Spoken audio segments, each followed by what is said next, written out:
안녕하십니까. 2019년 12월 27일 금요일에 인사드립니다. 용칼 시작하겠습니다. 네, 어젯밤에 마음 졸이면서 조국 전 법무부 장관에 대한 구속영장이 집행되느냐 기각되느냐 이걸 놓고 노심초사하신 분들 많이 계신 것 같아요. 네, 우리 김하은 N 선장 N 방글님은 기각 소식에 눈물이 나더라고요. 이 말씀하셨고요. 네. 흑표범님은 윤춘장과 단무지들이 천벌받기를 기도한다. 이런 글도 올리셨고요. 네, 하여간 시민은 승리했는데 윤춘장은 개망신을 당했습니다. 여러분, 그래도 윤춘장의 절반의 승리 아닌가 이렇게 보시는 분들이 종종 있습니다. 왜냐, 뭐 죄질이 나쁘다, 뭐 이런 식으로 이제 검찰이 언풀을 한 것 같은데 여러분 이따 판결문 보여드릴게요. 그런 거 없습니다. 조국의 잘못이라고 볼 만한 부분이 거의 없어요. 예. 도리어 조국 전 장관이 재판에 임하게 된다면 뭐 틀림없이 저기 검찰이 불구속 기소는 할 거 아니에요. 보시면 아시겠지만은 조국 손을 들어줬다고 저는 판단을 합니다. 죄질이 나쁘다 이런 말이 없어요. 한마디로 이런 말이 없어요. 어느 놈이 죄질이 나쁘다 있지도 않은 판결문에 내용을 이야기합니까? 자, 오늘 그 이야기는 뒷부분에 가서 소상히 다루도록 하고요. 먼저 또 다른 반가운 소식 전해드리겠습니다. 문재인 정권의 부동산 대책이 먹혔다. 이 소식부터 전해드리도록 하겠습니다. 네. 그전에 어제 광주에 가서 극동방송 앞에서 저희가 뜻 있는 목사님, 교인들 또 우리 애국시민들과 함께 김정한 목사 사퇴를 촉구하는 기자회견을 열었습니다. 뭐 을씨년스러운 날씨고 또 평일 아침이라서 많은 분들이 오시진 못했지만은 그러나 극동방송에겐 굉장히 큰 경고 효과가 된 것만은 분명해 보입니다. 네, 이것들 말이죠. 오금이 저렸나 봐요. 자기들에게 우호적인 단체한테 급하게 전화 돌려가지고 이름 빌려가지고 저렇게 입구에다가 우리는 순수 복음 극동방송을 지지합니다. 근데 우리가 또 그걸 가만히 있습니까? 우리 권지현 평화나무 뉴스 진실성 검증센터장이 두루두루 전화를 돌렸지. 극동방송 지지한다는 그 플래카드에 이름을 올린 단체. 근데 김장환 목사가 전도 안 하고 그렇게 오찬한 것에 대해서 지지한다는 의사표시가 아니었다. 나는 반대했는데 대표가 오케이한 모양이다. 어떤 그 단체 전체의 뜻이 모인 게 아니었어요. 뭐 아니나 다를까 그러했겠죠. 네, 여러분, 제 전 직장이기도 하고 뭐 아름다운 모습으로 나온 건 아닙니다만은 20년 지난 직장 지금 뭐 제가 비난을 해서 뭐 돌아오는 게 뭐가 있겠어요. 저는 이 개신교 극우화, 보수화의 천병 역할을 극동방송이 한다고 봅니다. 그래서 끊임없이 감시하고요. 특히 세습할지 안 할지 눈을 부릅뜨고 지켜보고 대대적으로 쟁점화할 생각입니다. 여러분 관심 많이 가져주시기 바랍니다. 게다가 민주화의 성지 광주에 있으면서 전도 안 하고 호화오찬을 즐겨요? 있을 수 없는 일입니다. 근데 어제 가서 제가 보니까 굉장히 좀 흥미로웠던 일이 뭐냐면 그런 방송도 있나 하는 분들이 너무나 많았어요. 그래도 방송사인데 지상파 방송사인데 그래서 광주 송정역에 내려가지고 택시 타고 광주 극동방송 가자고 하니까 거기가 어디 있어요? 그런 방송도 있습니까? 라고 하시더라고요. 네. 또 저 집회 오신 분들 중에서도 광주에 극동방송이 있는 줄 몰랐다. 이런 말씀하신 분도 있고 김장환 목사 규탄하러 나오셨어요. 네. 지금 호남에 말이죠. 호남에 광주뿐만 아니라 목포, 여수 그리고 익산에도 극동방송 지역국이 있습니다. 일단 12월 31일까지 김장환의 사퇴 5.18에 대한 견해 그리고 전국 방송을 통한 사과 이런 것들이 없다면 이제 다음 행동에 돌입할 예정인데 웬만하면 12월 31일까지 우리 광주 호남의 목사님들 요구를 듣는 게 좋을 텐데 하는 생각이 좀 드네요. 예. 급동방송이 아니라 극동방송입니다. 급동방송이 아니라. 이거 참. 남의 방송사 이름을 그렇게. 자, 우선 광고 듣고 곧바로 용칼 시작하도록 하겠습니다. 바디로직이에요. 바디로직. 네, 바디로직. 광고가.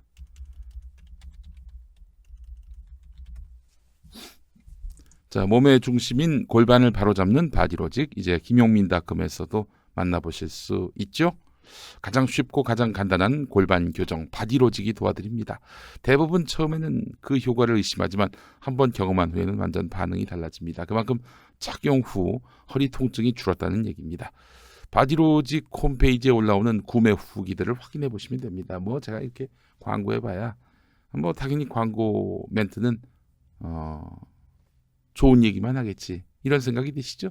바디로직 홈페이지에 올라오는 구매 후기들을 확인해 보시기 바랍니다. 정말 많은 놀라운 이야기들이 많이 있습니다. 효과가 없을 경우 100% 환불을 보장할 만큼 제품 자신감도 대단합니다. 검색창에서 바디로직을 검색해 주시거나 김용민닷컴에서 구매하실 수가 있겠습니다. 네. 여러분, 반가운 소식입니다. 12월 16일에 나왔던 문재인 정부의 부동산 대책, 네, 먹혔습니다. 먹혔어요. 상당한 시장에 반응이 있었다는 이야기인데, 어떤 반응이냐? 이제 집값이 폭등하는 이런 추이가 진정세가 됐다는 겁니다. 7월 이후에 무려 26주 동안 연속 상승했던 서울 아파트값 아닙니까? 근데 9억이 넘는 주택을 중심으로 관망세가 확산되고 있다고 합니다. 기사 한번 보실까요? 강도 높은 대출 규제 등이 포함된 12.16 부동산 대책으로 서울 아파트값 상승폭이 크게 둔화했다. 지난 7월 이후 26주 연속 상승세지만 시세 9억이 넘는 고가 주택을 중심으로 관망세가 확산되고 있다. 반면 전세값은 상승폭이 더 커졌다. 실제로 서울 전세값은 0.23%포인트 올라서 지난주보다 상승폭이 더 커진 면이 있습니다. 근데 이제 뭐 이게 집값 대책 때문이라기보다는 방학 이사철, 교육제도 개편으로 인한 학군 수요 증가와 집값 급등도 뭐 어느 정도 원인이 없다고 볼 수는 없겠죠. 민간 택지 분양가 상한제 시행에 따른 청약 대기 수요 등의 영향으로 보이는데, 주요 학군 지역을 중심으로 올랐다고 하네요. 예. 강서구도 이 마곡지구 위주로 이제 전세값이 0.53% 올랐는데요. 자, 그러나 이 집값이 상승하는 폭이 크게 둔화됐다는 점에서는 지난 16일 정부가 기습적으로 발표한 12.16 대책의 영향으로 풀이됩니다. 이번 대책은 시세 15억 초과 주택은 주택담보대출을 전면 금지하고 9억 초과는 주택 구입되는 9억 초과 부분에 주택담보 인정 비율을 줄였습니다.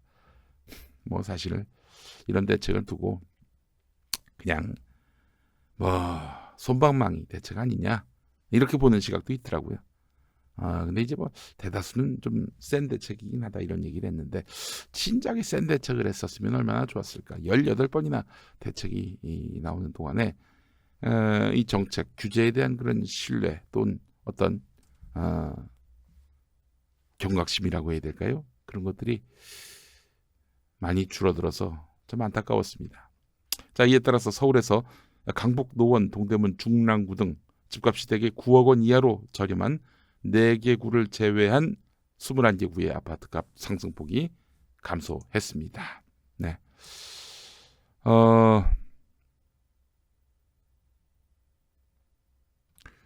집값 떨어지면은 이사 갈 수 있다고 말씀하신 분도 계셨나 봐요. 예, 우리 게시판에. 예. 레드에어님, 집값이 너무 뛰어서 서울에 못 살 듯해요. 사대문 안에 사는 게 꿈인데, 라고 말씀하셨습니다. 우리 레드에어님. 이지영님, 저도 월세인데요. 요새 몇 년 사이에 심하게 뛰어서 가만히 있는 중이다, 이렇게 말씀하셨고요. 예. 비인실버님, 집은 그냥 잠자는 곳. 그렇죠. 이 집이 또 자동차가 어떤 자신의 부와 사회적 지위를 가늠하게 하는 어떤 잣대다, 이렇게 생각하는 사람들, 이건 완전히 구시대적 잣대 아니겠습니까? 전 그래서 말이죠. 전에 한번 이야기했던 건데, 전면적으로 땅은 정부가 갖고 주택은 구입하지 않는 방향으로, 그래서 모든 국민이 임대 주택에 살 수 있도록 하는 방향으로 정책 방향이 마련되면 얼마나 좋을까, 그런 생각을 해봤습니다. 집이 있어야 됩니까? 집을 반드시 소유해야 합니까?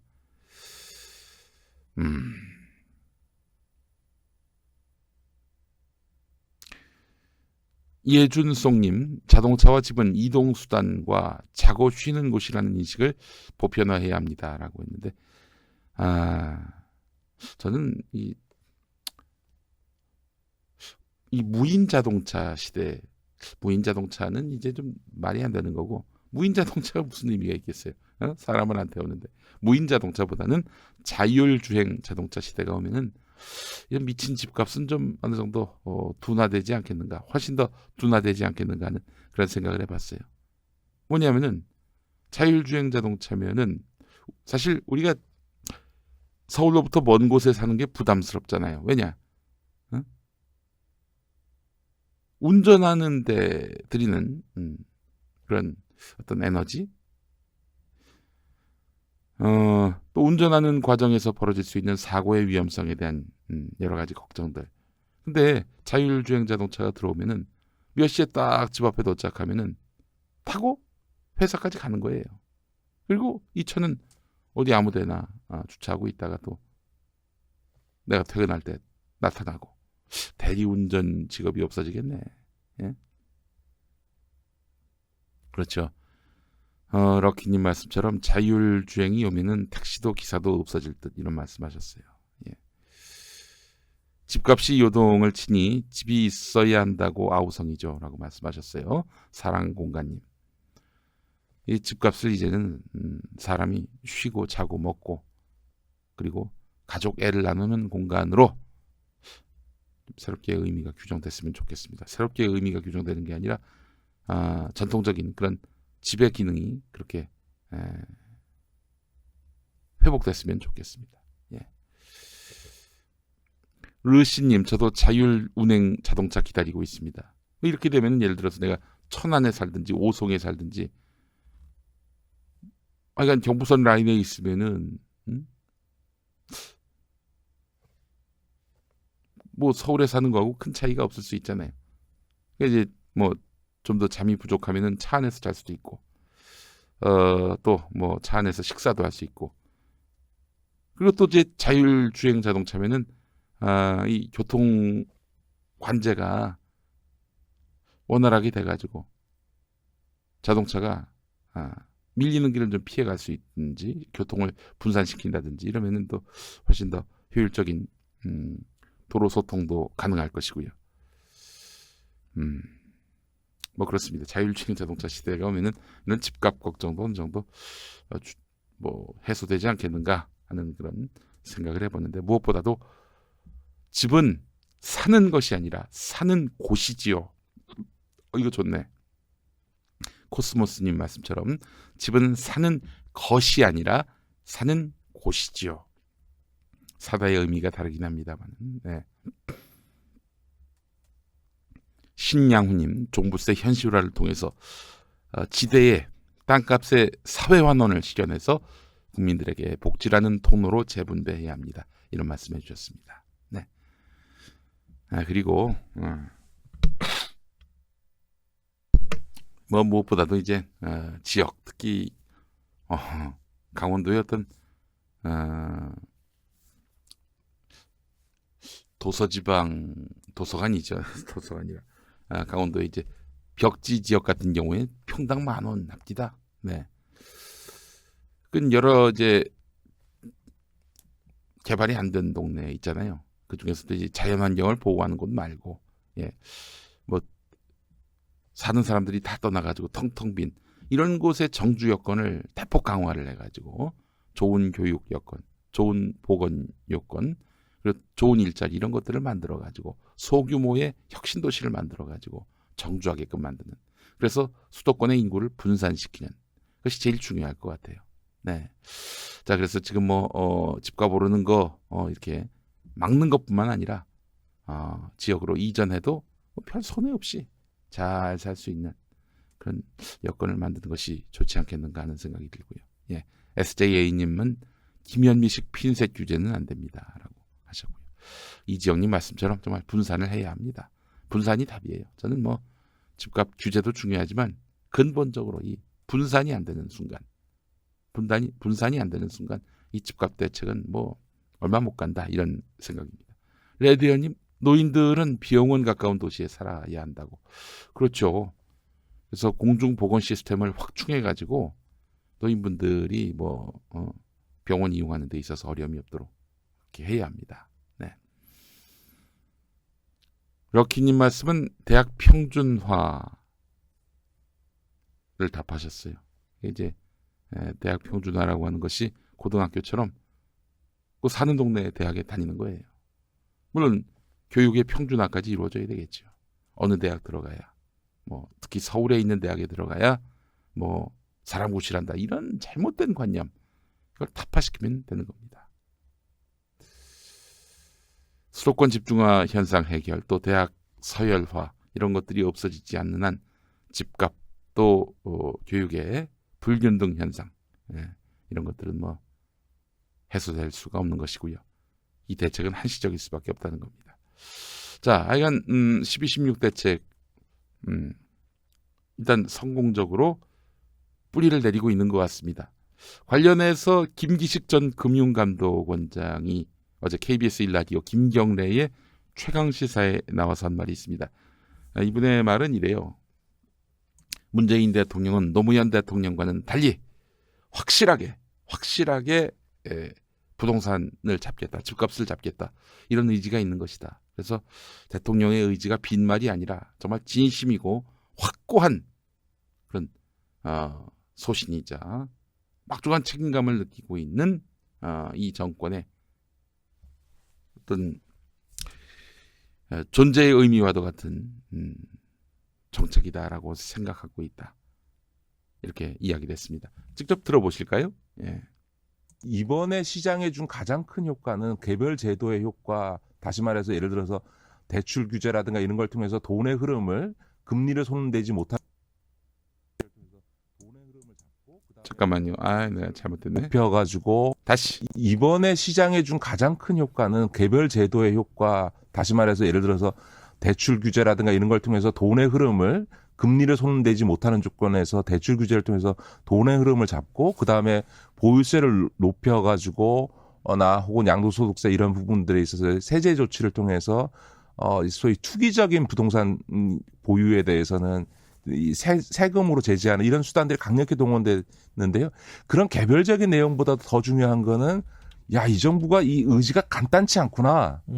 이게 게임 한다고 해서 이게 정부가 어느 순간 이제 그냥 백기 들고 혹은 투항하거나 혹은 양보하거나 후퇴할 생각이 별로 없구나라고 하는 그런 강력한 메시지는 시장에 주는데 성공하지 않았나 해서 그런 점에서 평가합니다.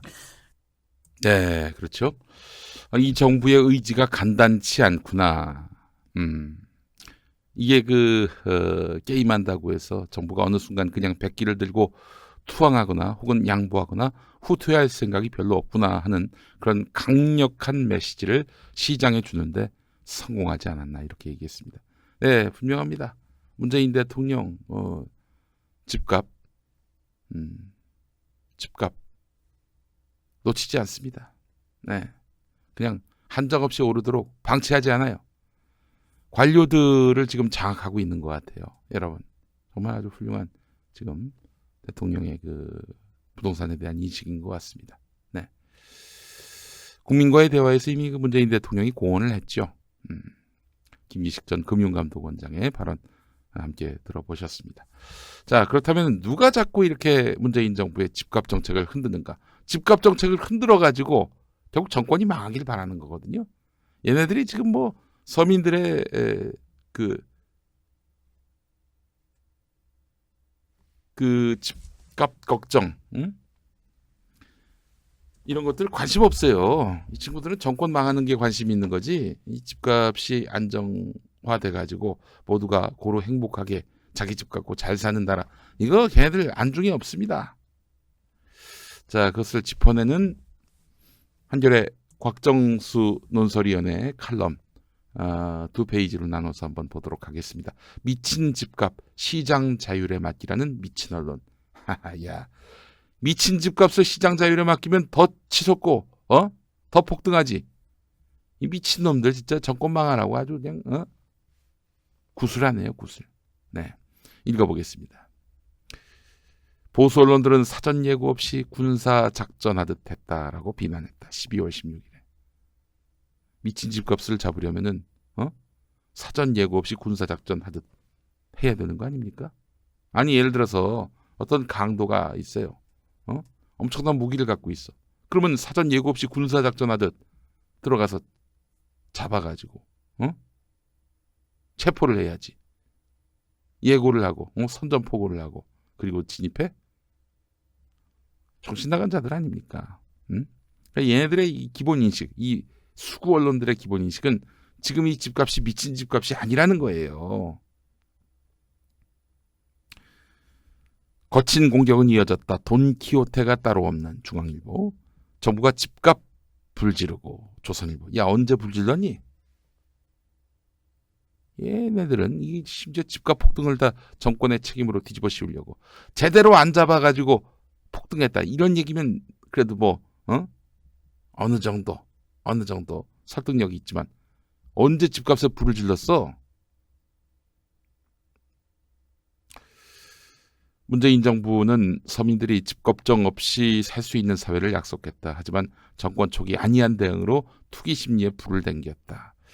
그렇다고 상식에 어긋난 비판을 위한 맹목적 비판까지 용인돼서는 안 된다. 여론을 호도하고 자칫 집값 불안을 조장할 위험마저 크다.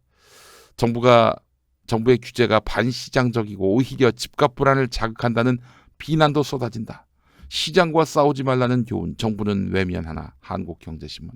반시장적 집값 통제 문화일보. 이런 쓰레기 신문들이 날마다 이제 종이를 이용해서 신문을 찍어내잖아요. 여러분, 이 종이가 아깝지 않습니까? 이 종이를 만들기 위해 쓰인 나무가 아깝지 않아요? 하여간 경기 부양을 위해서 2014년도부터 마이너스 금리 정책을 펴온 유럽도 집값 폭등으로 몸살 중이다. 프랑크푸르트, 암스테르담 등의 집값은 40에서 50% 폭등했다. 임대료도 덩달아 천정부지다. 게다가 베를린시는 향후 5년 동안 임대료를 동결하기로 했다. 16대책을 뛰어넘는 파격 조처다. 한국 보수 언론이 반시장적이라고 한다면은 유럽인들은 뭐라고 할까?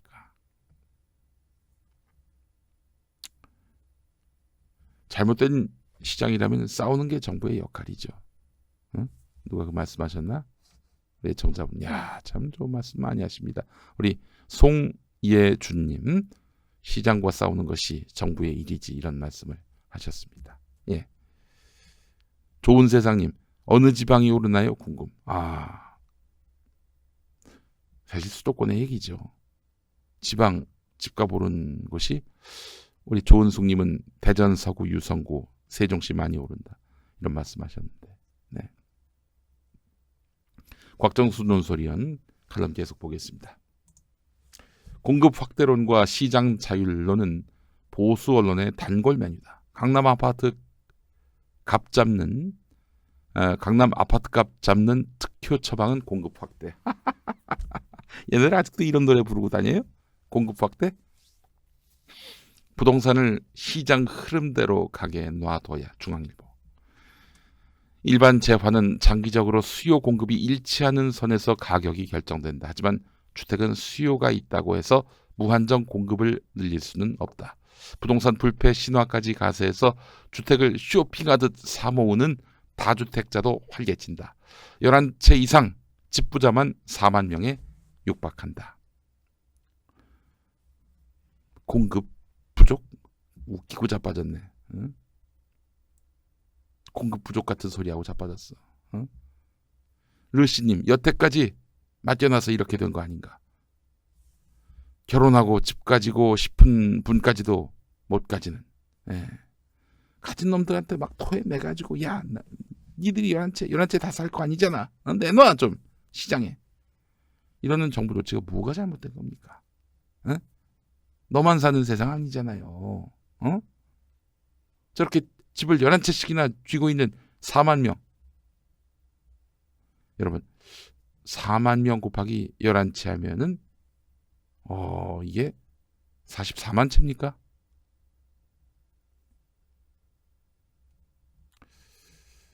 송예주님 말씀 또 보겠습니다.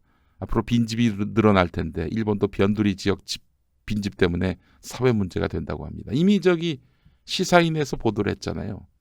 전북 익산이 여러분 얼마나 교통의 요지입니까? 어? 고속도로도 있고 조금 더 나가야 있습니다만 또 근처에 군산이 있으니 항구도 있고 공항도 있군요. 그리고 철도역 호남선과 전라선이 또 갈라지고 전라선을 통해서 또 부산으로도 갈 수 있고 교통 요지잖아요. KTX 쓰고. 그런데 그 익산역 부근에 공실, 빈집, 폐허가 된 이런 곳이 있다고 합니다. 이거 뭘 말하는 거고? 이 뭘 말하는 것입니까? D9130473 저는 용인에 집 한 채 있는데 용인은 수지를 제외하고는 집값이 오르질 않아요. 라고 하셨습니다. 수도권이라고도 말할 수 없겠네요. 서울. 예. 헥터 JH1님 기업 본사를 싹 다 지방으로 옮겨야 함. 네. 공공기관처럼요. 예. 풀꽃향기님 익산이 먹고 살 일이 없어요. 지나가는 곳이에요. 라고 말씀하셨습니다. 손은영님 여기 익산입니다. 절실하죠. 네, 그래요. 그 집을 많이 지어가지고 빈집이 되면 건설사도 망하고 건설사한테 돈 빌려준 은행도 망하고 은행이 망하면 나라가 망합니다. 이 미친놈들은 도대체 공급을 더 확대하라고 어디다 하라고 지금 자리도 없는데 박원순 서울시장이 몇 년 전에 하신 말씀이 있어요. 서울 항공사진으로 봤는데 대자로 누울 곳이 없다고.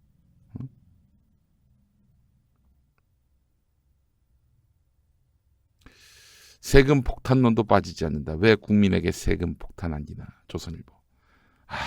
너무 슬픈 일입니다. 월세 사는 분도 종부세 내기 싫다 이러고 있으니 아니 월세한테 누가 종부세를 요구합니까? 국민의 60에서 80%는 투기 근절을 위한 보유세 인상에 찬성한다. 하지만 솔직히 자기 세금 늘어나는 것은 부담이다. 보수 언론은 그 틈을 교묘히 파고든다. 집값이 오르면 세금이 늘어나는 것은 당연하다. 비단 자기가 종부세 대상자가 아니더라도 전세 산단 말이에요. 근데 우리 저 집주인이 세금이 올라 종부세를 내야 돼. 그럼 나한테 그 세금을 전가시킬 가능성이 대단히 높다는 거죠. 그래서 사실은 부자들 세금 오르는 거 서민들도 염려하는 겁니다. 집값이 아무리 올라도 한 해 재산세 증가율은 30%를 못 넘는데도 세금 폭탄이라고 과장한다. 이준구 서울대 명예교수는 종부세는 우리나라 인구의 97.5%와는 관계가 없다. 여러분 외우세요. 다 적어봐. 종부세는 우리나라 인구의 97.5%와 관계가 없다. 그러니까 종부세 오른다고 화를 낼 사람들은 고작 2.5%예요.